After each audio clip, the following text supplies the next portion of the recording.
Well, hello everyone, and welcome to the AOR Season 9.5 Monaco Grand Prix, Round 3 of the Championship. As you can see, we are ready to go for the race from P12, and just to explain you that, I'll show you what happened to us in qualifying. And here we are then in qualifying after having set a very crap 12.2 with loads of contact. We're going up Casino's Corona's car head. It's Caterham of Wingsman in second position. We're in front. Oh, he's left us no room, didn't get out of the way. And we've got a penalty for it. Thank you very much, game. Yes, brilliant. That's demoting us to the back of the grid. And that is why we start from P12 out of 12, ladies and gentlemen. Hope that explains it enough for you. Anyway, we must move on towards the race. We have a race in our hands from the back of the grid. Going to be very interesting at Monaco. Never know what to expect. Definitely not when starting out the back. 73% chance of rain also for this race, I can tell you, so it's going to be even more interesting depending on when the rain falls. But the lights are now on, and they are all on, and they are out as we go away off the line. Getting a reasonable start, not going to use any curves. Going to go past Captain Falcon and Defiant, maybe on the inside of Donks. Oh, hit the 4th just slightly, and there's a Red Bull round, and oh, yeah, we can squeezed a bit as the bad boys Ferrari is backwards at turn 1. Not a good turn 1 for him, but we've gained 5 positions, quite a lot, up into P7 now. That's a nice start, especially as the game has decided not to give us any penalties this time. That's definitely what we prefer. As we switch our brake bias into rear, finally we just realised that that's what we use here at Monaco. Seems to be some kind of personal preference I use for Monaco and Suzuka tracks. Almost nowhere else I use it, but here I prefer to run full rear brake bias.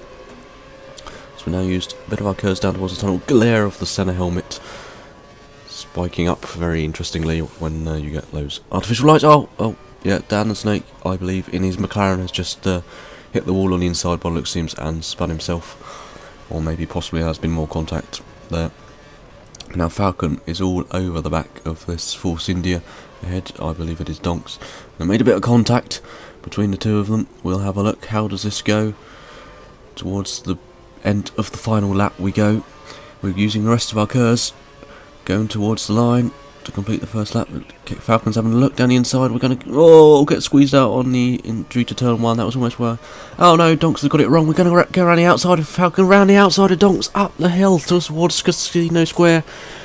And we've done a double overtake at Monaco Grand Prix, ladies and gentlemen. Wow. I can hardly believe that myself, as our teammate H-Brew very kindly moves out the way for us, gifting us the podium position.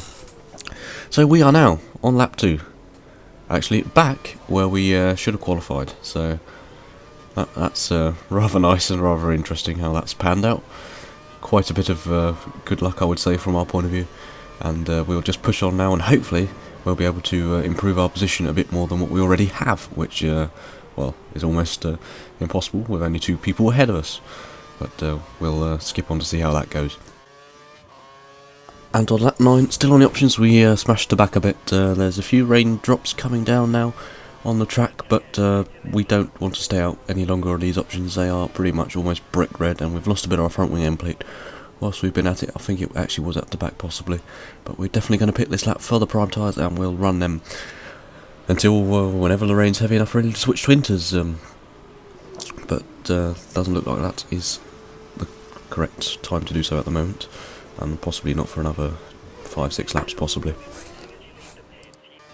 However, that ended up not being the first thing that struck our mind a few laps later on lap 12, because our teammate crashed into the barriers, destroying his vehicle, and Dan Snake got disqualified from the session, and all that led to a safety car deployment, which meant that we decided to stay out on our prime tyres. And here you can just see us checking through the drivers, or the race strategy thing, to see what tyres everyone's on.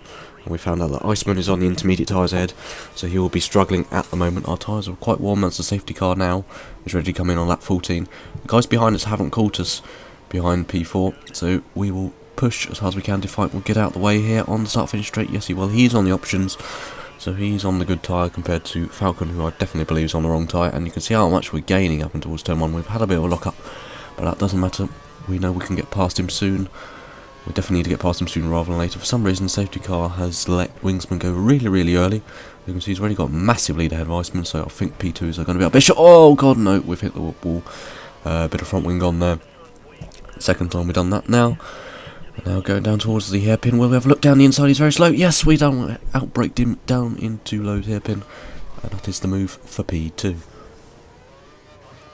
And really from that point onwards we just kept on going as we had every single lap before the options and the primes until the last lap where we decided twice to stay out on the intermediates despite they seemingly being faster. Now as you can see the gap is down to 4.5. It was 8 seconds last lap, so we've lost 4 seconds in a lap.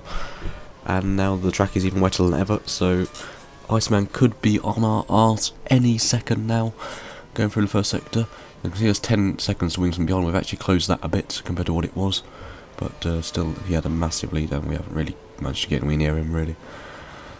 So we're now struggling our way around this last lap, and I thought I'd put this in just to see how hard it is to drive on the intermediates. We're not actually pushing at this point at all. We're trying to make sure we don't make no mistakes, no corner cuts or anything. As we brake normally, we've had a bit of a lock up on the rears. Go around the chicane quite neatly tidy. You see there's Iceman, he's probably within 2 seconds of us now. So we'll have very slow through to back, third gear even, not fourth or fifth. As we now enter the swimming pool section.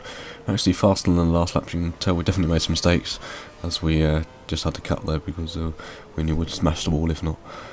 So, as you can see the gap's down to 1.8 as Wingsman has won the race. Congratulations to him. We are using all our cars that we have remaining, putting up into Rich, going towards the line, and we have a bit of celebration as we have come home to take P2 from P12, last position on the grid. Wow, that was an amazing race for us. Double overtake, loads of other overtakes as well, and somehow we managed to reel our way through into P2. I am absolutely staggered how that happened. I still can't believe it at the moment, really, but it was a great race from our point of view, and you can see our Mercedes on the podium. You can't really, but I really hope that you enjoyed watching this video, guys, and please join me next time for what will be hopefully a stunning round 2 of AOR Season 9.5 at the Monaco Grand Prix for the random grid event.